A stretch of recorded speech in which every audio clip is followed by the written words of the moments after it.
Prabowo masih memasak lagi nih. Masih masak. Racikan belum selesai. Belum selesai. Kayak menteri profesional, ada nggak semua profesional ya, ada profesional murni, ada profesional begitu. Bener. Jadi ya saking deketnya lah gitu ya. Pokoknya saya nggak mau tahu Pak Teddy harus menjadi sekretaris kabinet. selalu ada jalan kalau kata Pak SBY. Selalu ada jalan. Kalau bahasa gue itu ini adalah bentuk apa istilahnya itu power hysteria. Lagi lagi kaget semua nih. Gue taunya histeria itu lagunya Muse. Biasalah ketika nggak punya jabatan kita demi kawan ya kan. Setelah gitu. punya jabatan demikian. Untuk dimengerti. Belum kerja aja udah belagu. Harus ingat sebenarnya omongan Pak Jokowi. Apa tuh? Ojo gumunan. Cukup bener. Baru 2 hari udah inget Jokowi.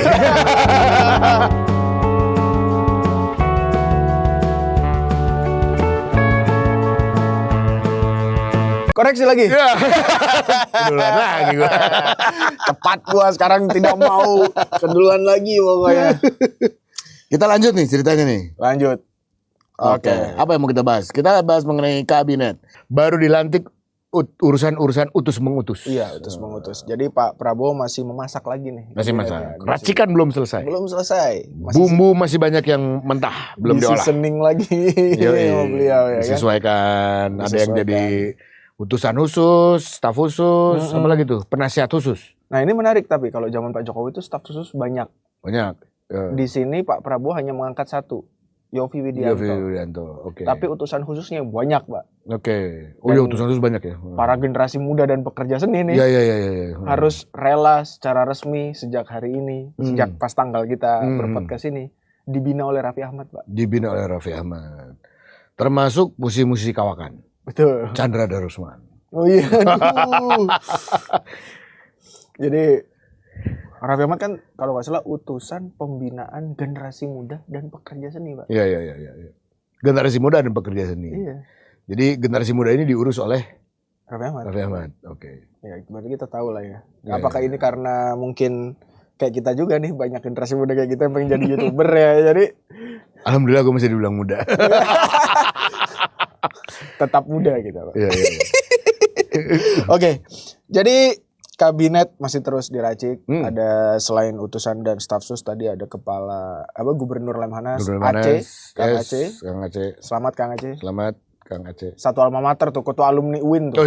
Ketua alumni kampus gua tuh, Pak. Dulu gue waktu di kantor ketua DPR, beliau itu masih staf tuh dulu. Yeah. Jadi panjang perjalanan karir beliau lah. Beliau udah mateng sekarang. Pindah dapil sampai baru akhirnya terpilih menjadi ketua DPR. Akhirnya jadi gubernur tanpa pilkada. Gubernur Lemhanas. Bener.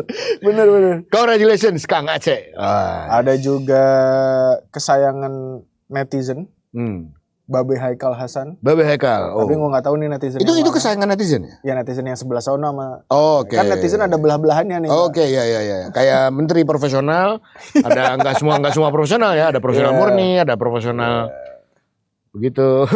Benar. Jadi Haikal Hasan menjadi kepala Badan Penjamin Produk Halal ya. Oke. BPJPH. Oke. Ini oke. Ya, untuk semuanya selamat bertugas. Hari ini dari mulai kemarin juga sebetulnya ya, sertijab serah terima jabatan berlangsung juga. Oh, akhirnya ini juga, Pak. Yang kesampaian masuk kabinet juga, siapa? Pak, meskipun jadi kepala badan. Oke. Budiman Sujatmiko. Sang inventor dari Bukit Algorithm. Ya, tapi dia nggak ngurus bukit nih sekarang. Nggak ngurus bukit. Sekarang ngurusin warga miskin. Sekarang ngurusin langit. Langit. Gimana caranya ngurusin warga miskin? Oh iya benar ya.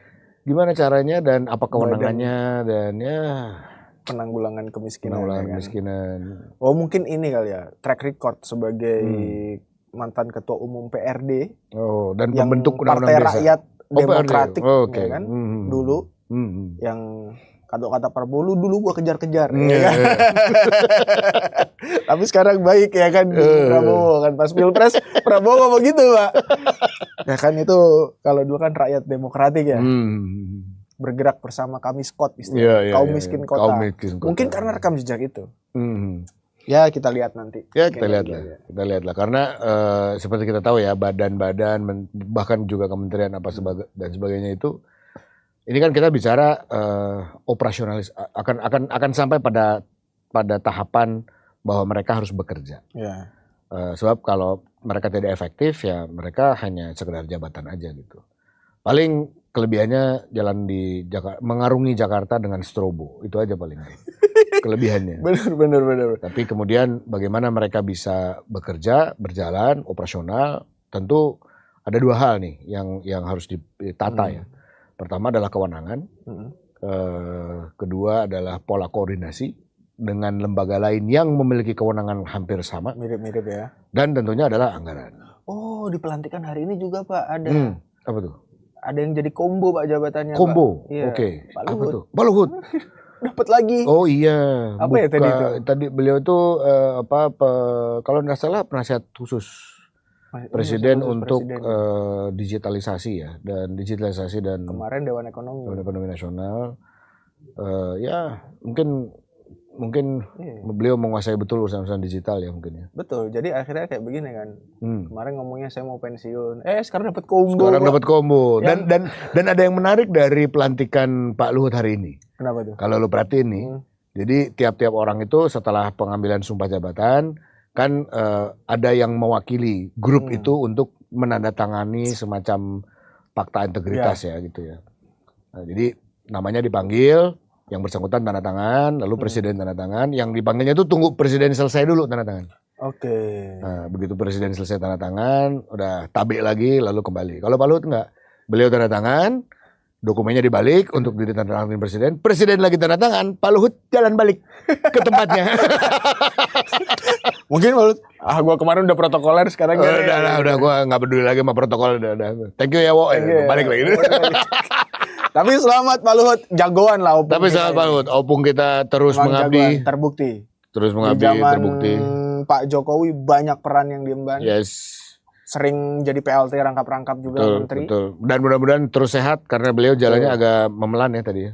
Kelihatan beda ya. Karena pas Pilpres sempat sakit juga ya. Iya, betul. Sempat lama waktu itu kan dirawat di luar negeri, di Singapura. Ya. Oke. Hari ini kalau kita bahas satu banyak tuh Pak. Banyak banget.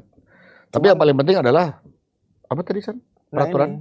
Ada yang menarik. Jadi kita ngomongin soal nomenklatur kabinet dan lain-lain. Ternyata Pak Prabowo ini sudah mengeluarkan peraturan presiden Republik Indonesia nomor 139 tahun 2024 tentang penataan tugas dan fungsi Kementerian Negara Kabinet Merah Putih periode tahun 2024-2029. Jadi ini teknisnya nih Pak. Ini teknisnya nih. Okay. Dari Undang-Undang Kementerian Negara yang waktu itu diubah DPR, kan di situ hanya disebutkan bahwa nomenklatur diserahkan kepada presiden. Ya. Terserah gitu kan.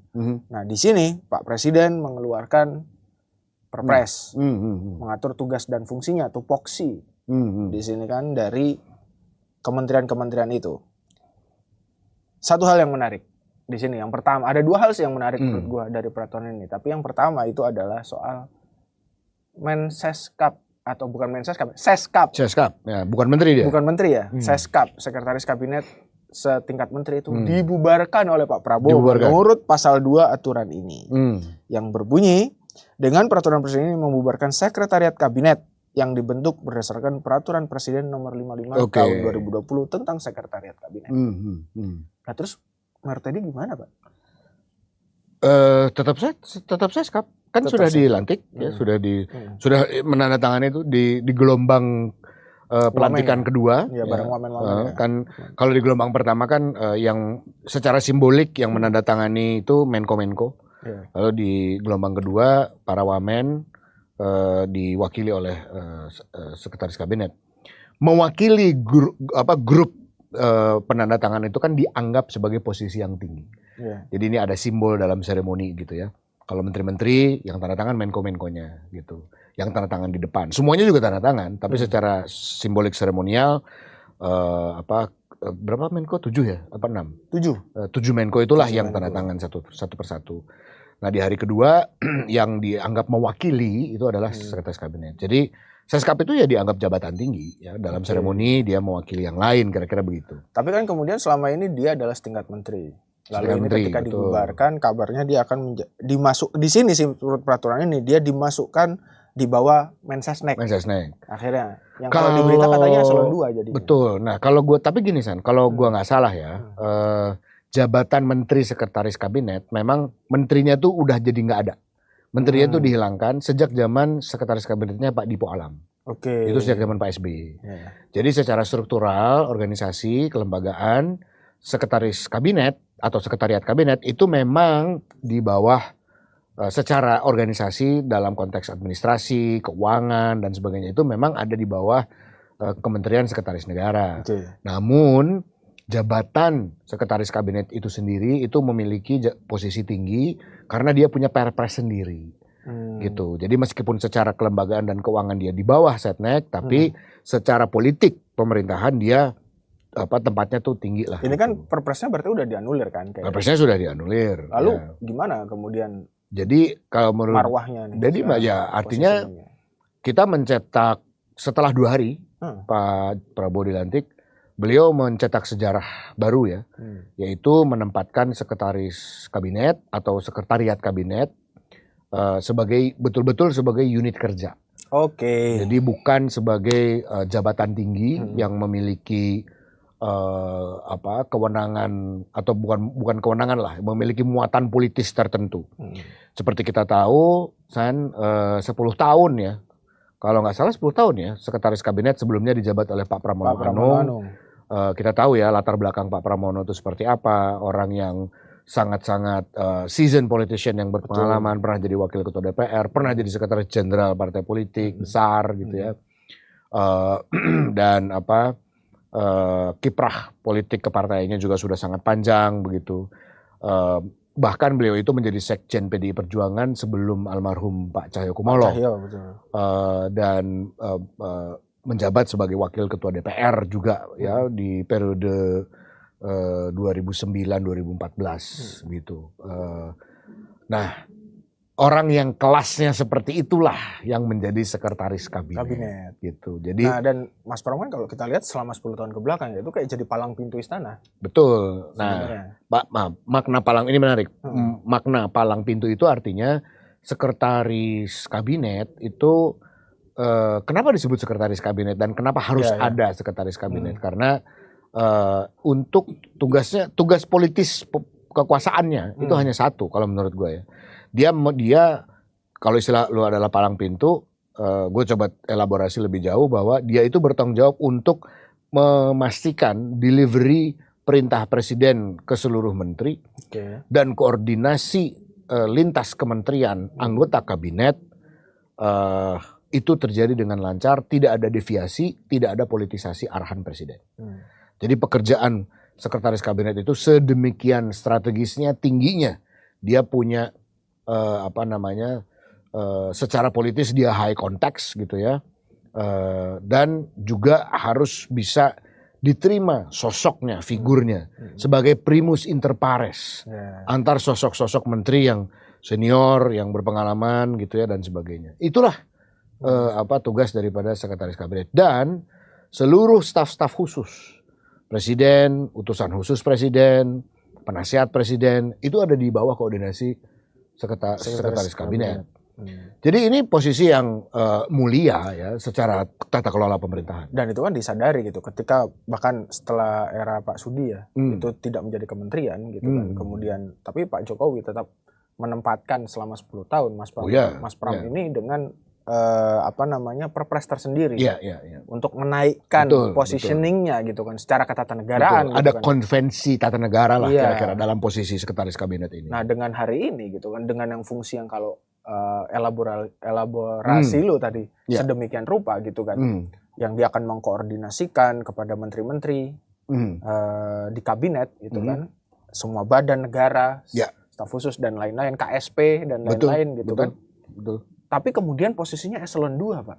Di bawah Mensesnek kan dia harus koordinasi lagi ke eselon 1-nya Pak. Iya. Secara struktur harus koordinasi ke Mensesnek-nya lagi Pak. Betul. Nah ini pertama ya ini diskresi. Ya, diskresi presiden. Presiden punya hak prerogatif. Kekuasaan pemerintahan itu paling tinggi tentu ada di seorang presiden, kepala pemerintahan. Sebagai penguasa pemerintah gitu ya. Nah ini masalah konvensi dan kepatutan.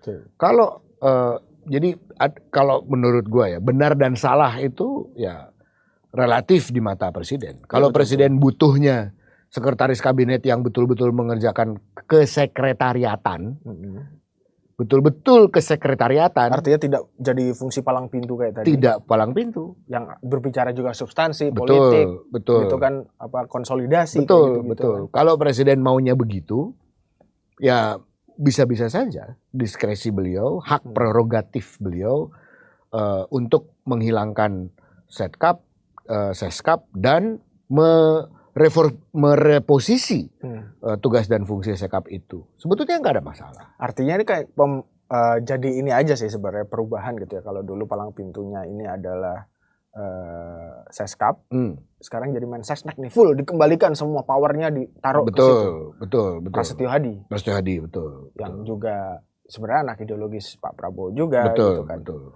Udah lama di lingkaran Pak Prabowo. Betul.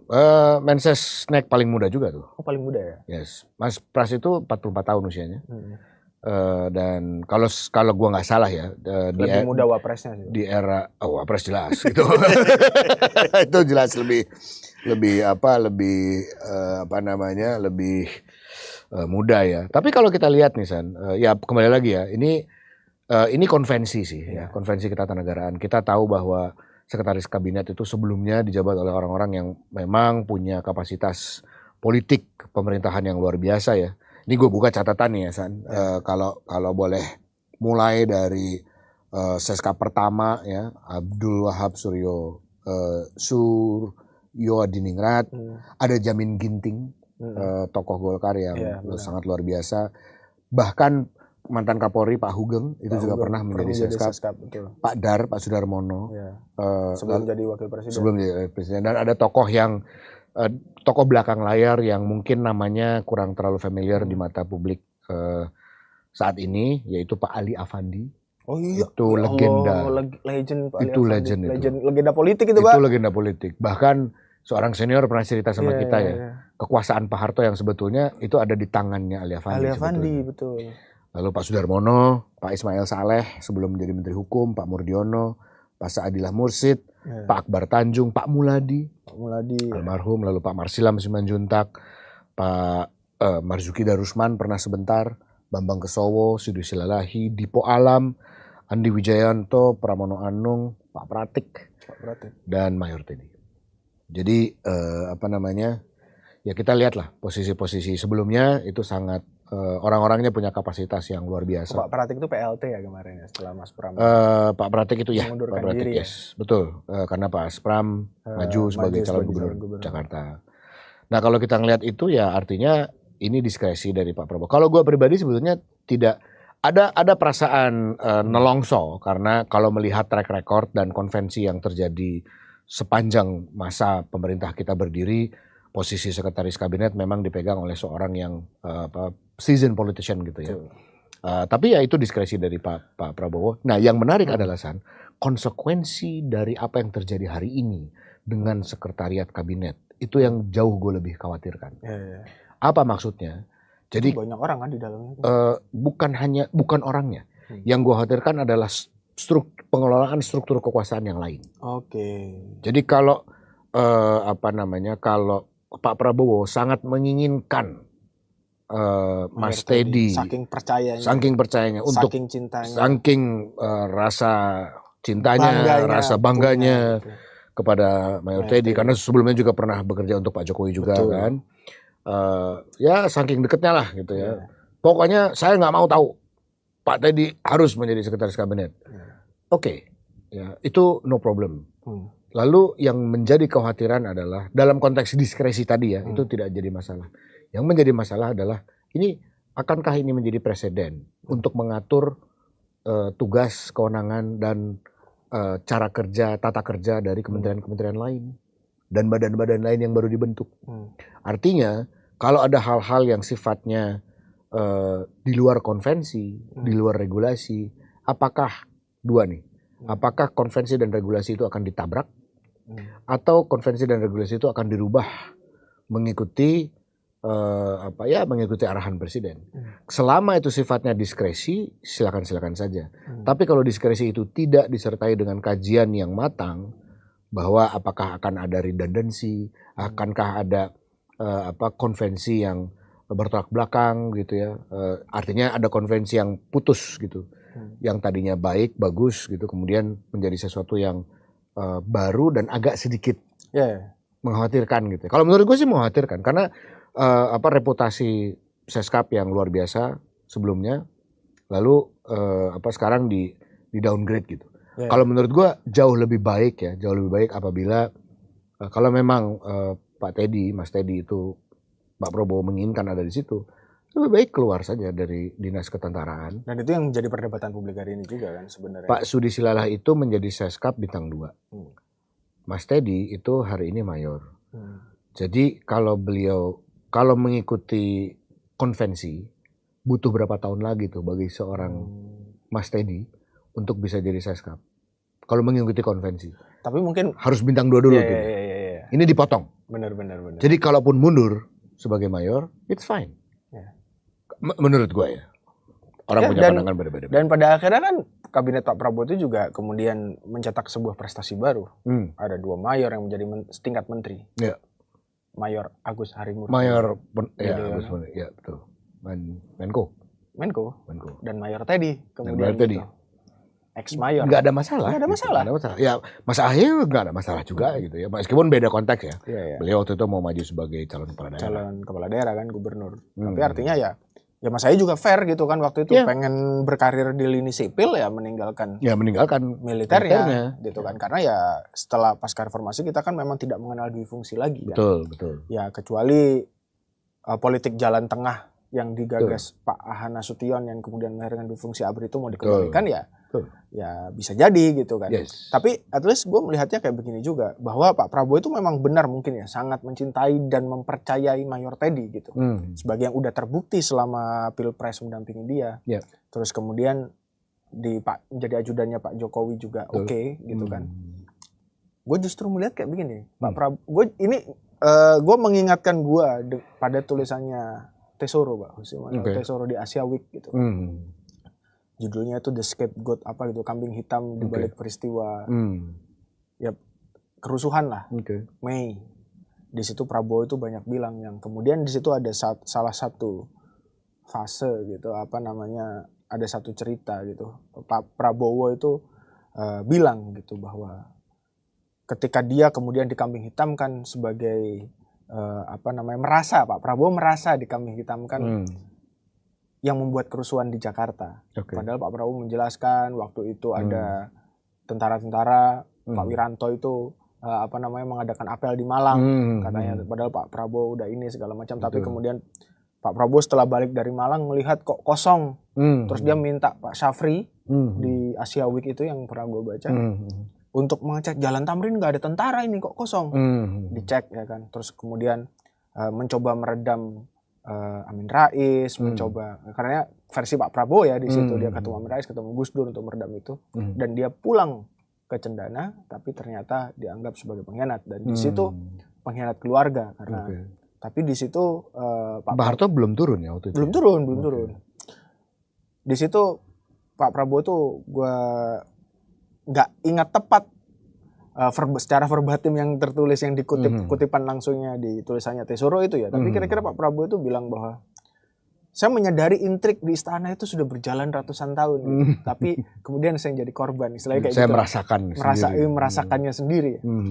Mungkin kepercayaan Pak Prabowo ke Mayor Teddy itu juga bagian dari mungkin dari perjalanan hidup ya, gue nggak mau nyebut trauma lah ya. Tapi dari perjalanan dia mengantisipasi hal-hal kan. Hari ini berada di istana, Pak. Pasti. Kembali ke istana. Betul. Gitu, kan. Beliau kembali ke istana, jalannya panjang, berliku, tajam, terjal, dan hal-hal yang dramatis yang lainnya lah ya. Dan akan sudah istilahnya? Sudah menjadi kewajaran apabila Pak Prabowo sangat-sangat hati-hati untuk bisa memiliki orang kepercayaan, dan ketika beliau sudah percaya ya beliau betul-betul totalitas dalam kepercayaannya tersebut, sehingga wajar saja apabila seperti tadi gue bilang ada diskresi dari presiden. Nggak ada masalah sama sekali gitu ya. Tapi itu kekhawatiran gue adalah bagaimana dengan dampak dari dinamika lah ya, kalau boleh dibilang dinamika, dampak dari penyesuaian untuk Mas Teddy untuk bisa menjadi Seskap,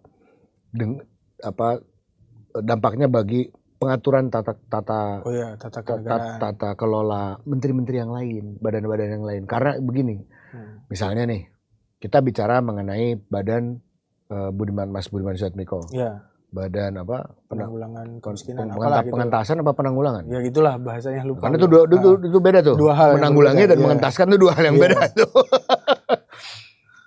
Kemiskinan lah itu. Soal kemiskinan ya, kemiskinan lah. Benar. Nah, ini apa kewenangannya dia?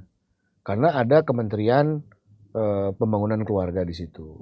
Ada Kementerian Sosial di situ. Ada juga Kementerian Pendidikan juga, bagian daripada Kementerian Pendidikan juga kan bagian integral dari penanggulangan dan pengentasan kemiskinan sebetulnya. Ya, orang harus sekolah, harus punya pendidikan lebih baik, itu kan integral. Maksudnya tuh apa gitu? Ya. Nah, lalu apa yang menjadi kewenangan? Siapa yang memegang kewenangan apa? Batasan-batasannya bagaimana? Anggarannya berapa, balik lagi gitu. Dan ini banyak sekali kan. Jadi pemecahan-pemecahan ini tuh banyak sekali. Jadi seperti yang kita bahas kemarin ya, pembentukan Kabinet Pak Prabowo ini kan ada 3 hal tadi ya, memelihara momentum, menjaga persatuan, dan ingin meningkatkan kualitas kebijakan. Nah, kalau ingin meningkatkan kualitas kebijakan tercermin dari pembelahan kementerian-kementerian agar fokus. Ini kemudian kebanyakan dibelah malahan. Akhirnya jadi kebanyakan dibelah. Lalu secara politis gini lah San. Apalagi ada yang dibubarkan kan kayak Seskap gitu. Betul. Kita tuh agak naif kalau kita melihat komposisi kabinet ini non politis atau murni profesional. Gue kira enggak. Yang namanya seorang presiden dalam mengambil keputusan, semua keputusannya itu adalah keputusan politik. Betul. Prosesnya adalah keputusan politik. Penunjukannya ada juga penunjukan politik. Selalu ada raison d'être di baliknya yang politis gitu. Betul. Kalau dari teori sebagai anak HI ya. Asik. Ada teori namanya polyheuristic gitu. Yeah. Polyheuristic itu kan kalau kata Alex Mintz itu bahwa every foreign policy bahkan gitu kebijakan luar negeri yang itu kepentingan utamanya jangkarnya itu kepentingan politik domestik. Kepentingan gitu. domestik, betul. Menjaga si pemimpin itu gitu kan. Yes, betul. Jadi nah ketika kita sudah bicara karena ini kan memberikan kendali politik nih, arah itu kan. Pemimpin pada tiap-tiap sektor. Kenapa sih satu sektor itu harus jadi menteri gitu? Betul. Artinya harus menjadi perhatian presiden kan. Ya kenapa itu harus menjadi perhatian presiden? Karena itu sangat strategis, sangat penting. Nah, ketika sudah ada di situ, maka arahnya mau kemana itu ditentukan oleh sikap pandangan si pemangku jabatan yang ditunjuk secara politik oleh presiden. Jadi alurnya dan konsekuensi logis setelahnya itu adalah proses politik. Yang namanya proses teknokratik dan birokrasi itu setelahnya baru dirapihin. Gue mau ke utara gitu. Ke utaranya tuh pakai kenapa gue ke utara? Karena di utara itu ada sumber pangan, misalnya itu, atau ada sumur di situ. Kita lagi kekeringan, di sebelah utara itu ada sumur. Tapi dengan banyak pembelahan dan apalagi gini, kita jadi malah bingung lihat direksinya. Nah, untuk ke utara itu perlu ditentukan kan, naik mobil apa, cc-nya berapa, ban yang gimana, kalau terrainnya berat dan sebagainya. Itu proses teknokratik birokratik. Nah, tapi ya untuk mengatakan bahwa saya mau ke sana, itu pemimpin sektornya, ya menterinya. Menteri, betul. Nah, kalau nantinya akan ada perebutan kewenangan, begitu, atau lebih parah lagi, San. Kalau ternyata dalam prosesnya gontok-gontokan nih, akhirnya si pemangku jabatan itu akan cuek aja. Betul. Bodo amat deh. Bodo amat deh. Yang penting gue ngejabat, gitu. Yang penting orang-orang yang ngebantu gue di jabatan gue ini digaji. Akhirnya apa? Anggaran dukungan manajemen jauh lebih gede daripada program. Yang terjadi adalah stagnasi. Jadi kembali kepada pertanyaan sangat mendasar.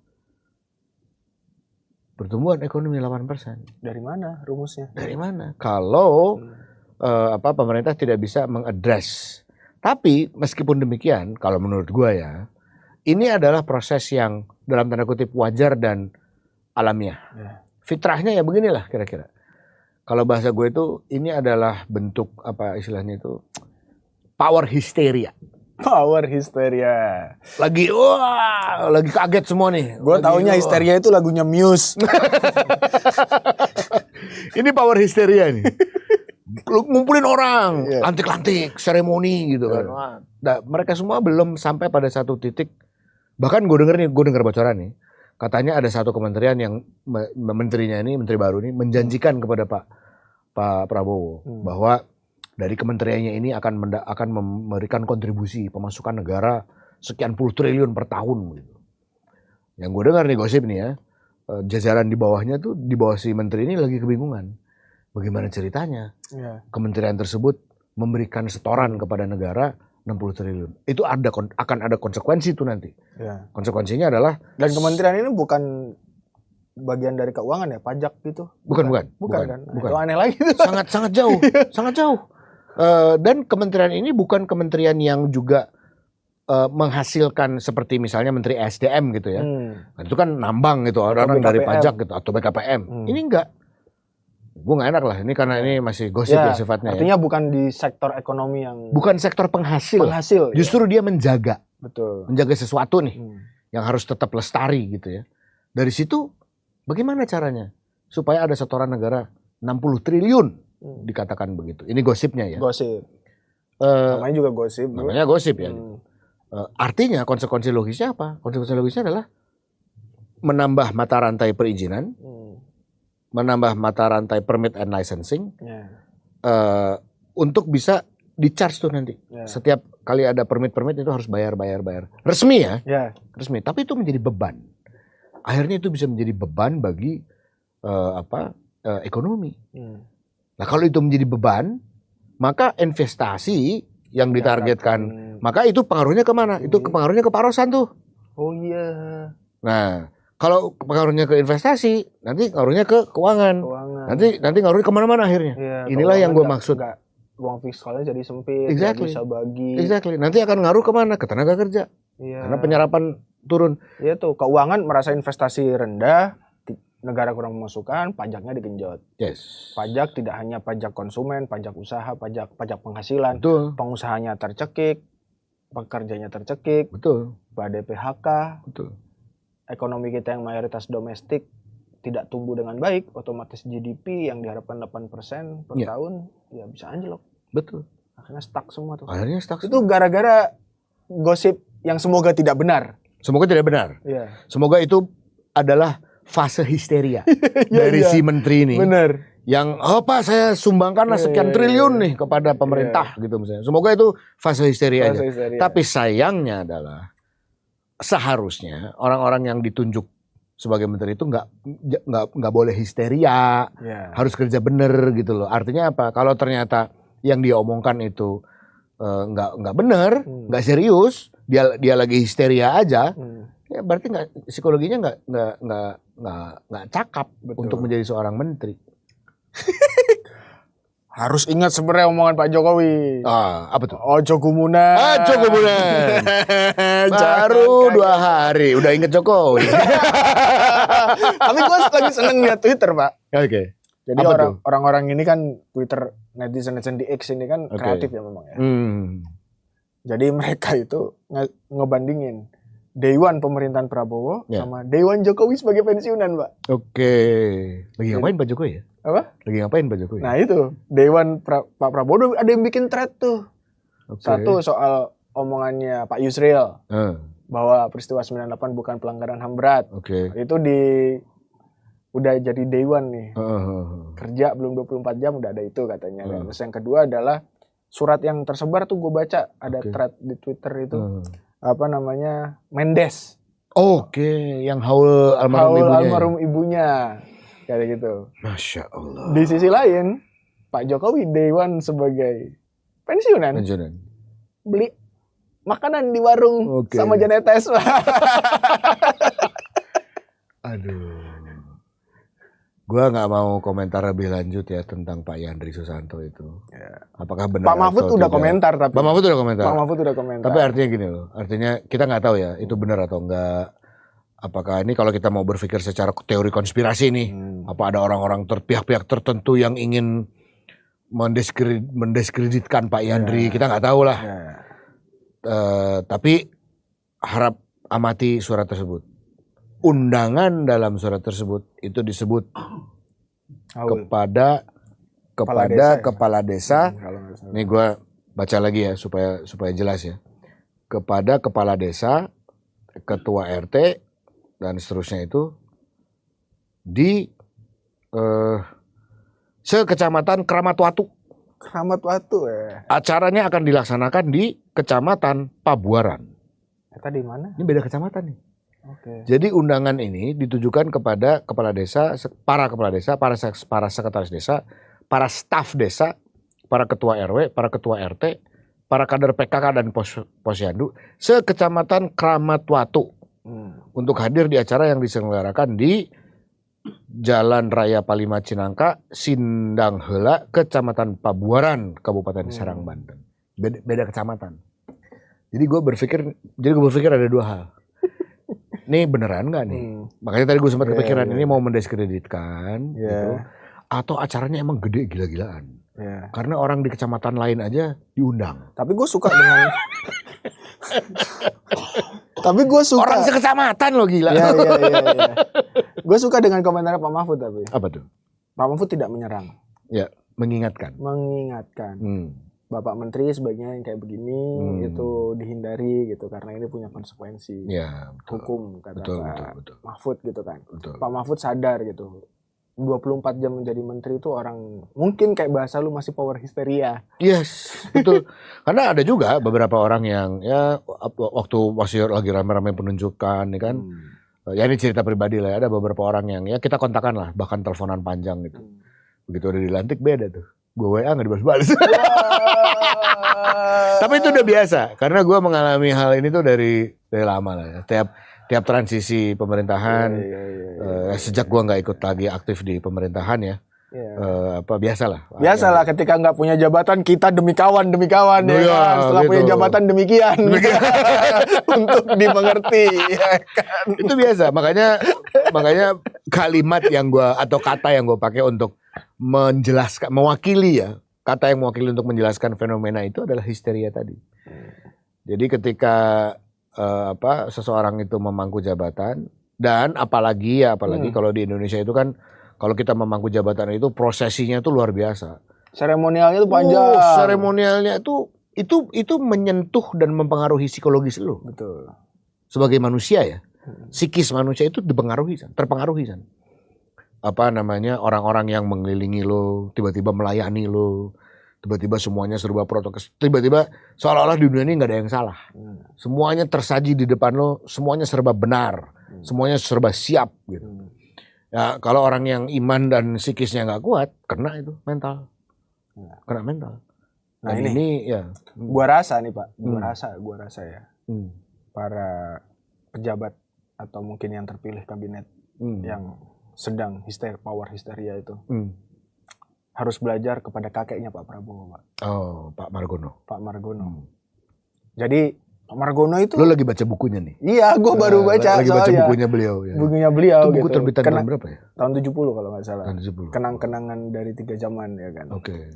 Kalau gue baca nih di bagian-bagian awal masa perjalanan hidup beliau gitu kan.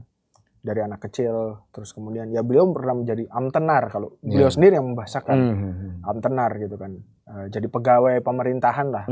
Yang kemudian dia Pak Margono ini berharapnya itu jadi kayak bapaknya Pak Margono. Oke. Gitu kan, yang naik kuda keliling-keliling gitu kan amtenar. Tapi ternyata jadi pembukuan. Oke.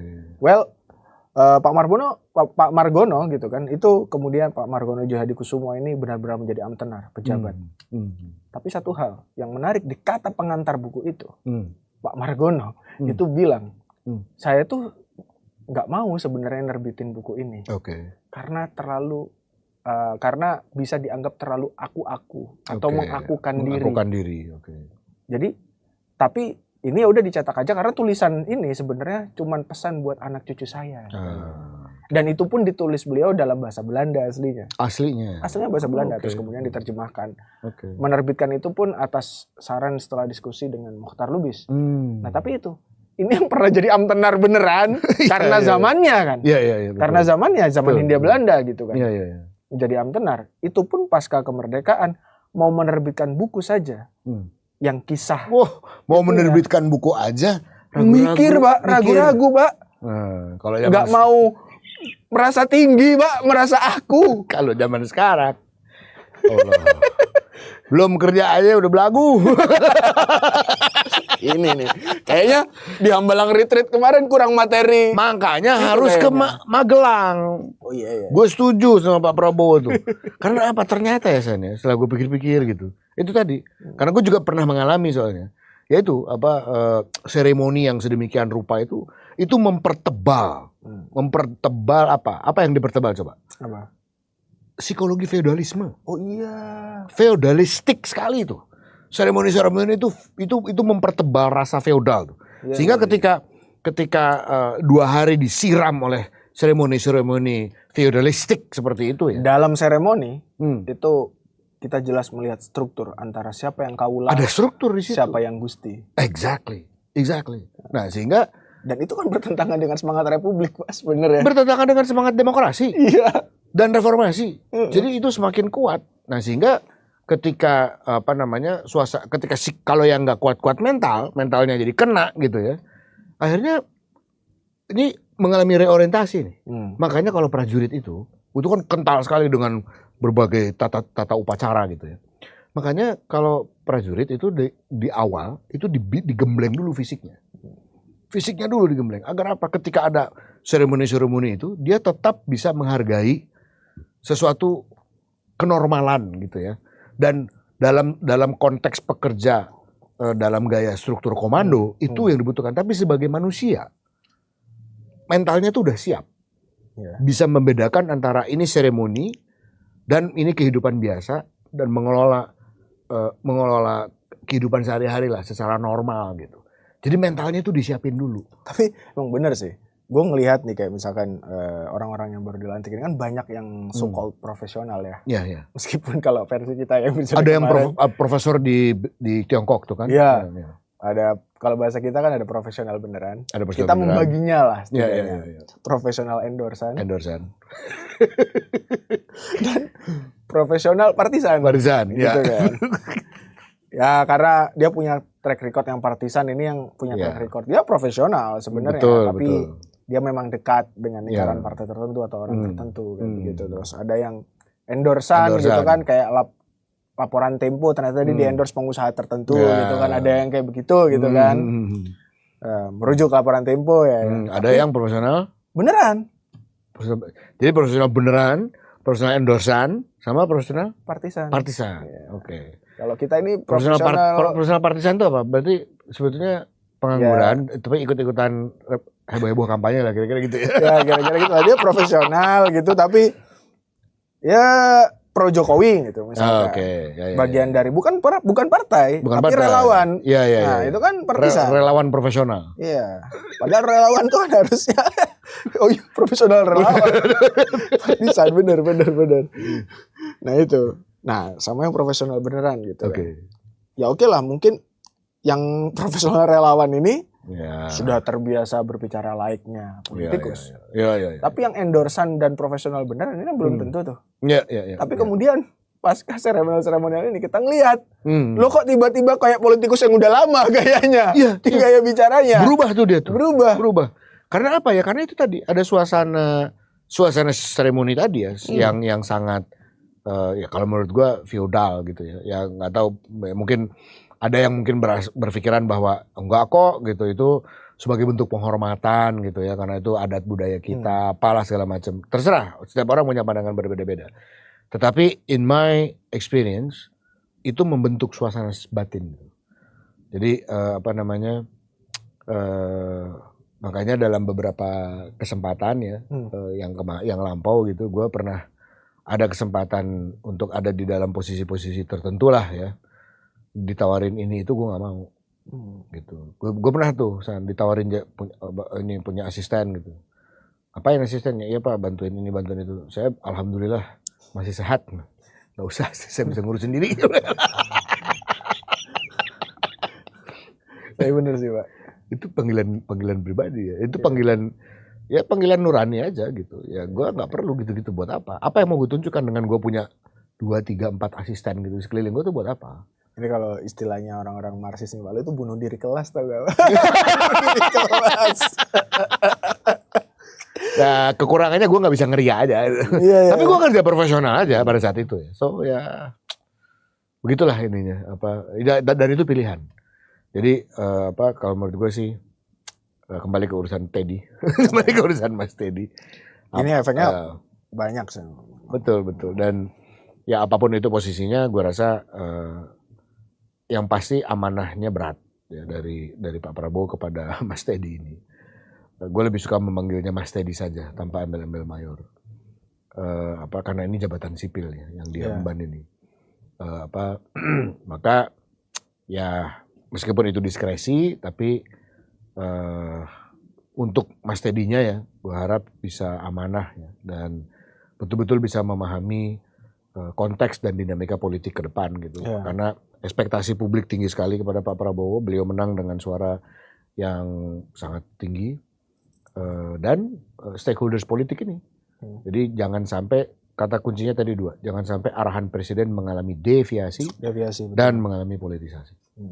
Begitupun sebaliknya, apa yang maksudnya disampaikan kepada presiden melalui Mayor Teddy mungkin misalkan kayak gitu, betul. Jangan sampai terdeviasi. Nah, jangan sampai terdeviasi sehingga akhirnya tereduksi sehingga akhirnya orang mencari jalan alternatif untuk menyampaikan isi pikirannya kepada presiden. Atau justru itu menimbulkan bahwa tidak hanya distrust kepada Mayor Teddy gitu, tapi kepada Pak Presiden itu sendiri. Betul. Karena mungkin respon Pak Presiden tidak sesuai yang diharapkan atau tidak sesuai maksud dan tujuan yang ingin menyampaikan pesan itu. Betul.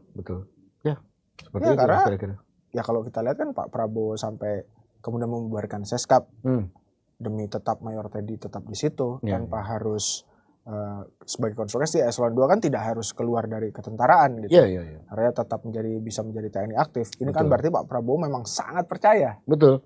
Tadinya gue sempat mikir gini. Sebetulnya sih kalau Mayor Teddy tetap di sisi Pak Prabowo tanpa jadi Seskap, tetap kuat juga dia. Kuat gitu. juga benar. Tetap kuat kok sebenarnya gitu. Jadi maka kemudian muncul pertanyaan, apa sih political plan-nya Pak Prabowo terhadap Mayor Teddy gitu? Apakah beliau ingin dikader sebagai sesuatu ke depannya misalnya begitu, sehingga harus menduduki jabatan. Sebab kalau misalnya dilihat dari fungsionalitasnya Mas Teddy ya tidak mengurangi tidak mengurangi perannya dia kok gitu. Kalau sebagai ajudan kan ada juga ajudan-ajudan yang berpengaruh. Betul. Itu banyak sekali gitu ya. Ada yang dari ajudan jadi kepala BIN? Ada yang ajudan kepala BIN seperti sekarang jadi Menko Pak Budi Gunawan. Ada yang ajudan kemudian jadi wakil presiden seperti Pak Trisno. Betul. Banyak sekali. Ya. The process along the way. Yes, process along the way. Dan kita yang pasti sih ya sebagai publik memang kita wajib mempertanyakan ya, dan ini memang sangat mengagetkan ketika Pak Prabowo mengeluarkan Perpres ini dan membubarkan Seskap. Sampai akhirnya dibubarkan. Dan itu di tengah-tengah pertanyaan publik. Betul. Nah, gue punya imajinasi. Atau enggak gitu. Sebelum kita tutup, gue punya imajinasi.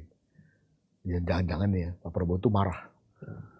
Begitu beliau ingin menunjuk Mas Teddy, ternyata ada masalah birokrasi nih. Ruwet ini ternyata. Bubarin aja. Jangan-jangan begitu nih. Ini imajinasi gue ya. Selalu ada jalan kalau kata Pak SBY. Selalu ada jalan. Selalu ada jalan dan kita akan selalu mengoreksi. Thank you. Correct us if we are wrong.